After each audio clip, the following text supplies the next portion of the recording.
So, ang next exercise naman natin guys ay yan, barbell. Incline siya, no? Para sa chest. So, ito yung gagamitin natin. Para sa chest, naka-incline siya.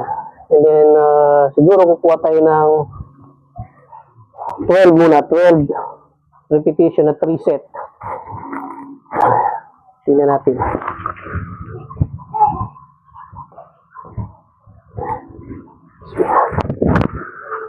Huwag ka dito nakati, magkataman yung ulo mo, ha? So, importante i-balance natin, ha? Kasi baka pag hindi na-balance, magkaroon tayo ng fracture sa, sa buto.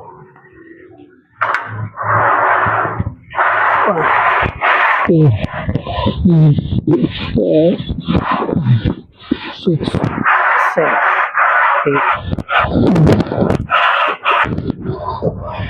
12, 13, 14, 15.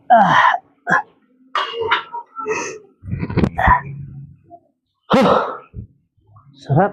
Masya Allah. Sarap talaga pagpawisan. Nagiging kondisyon yung katawan natin.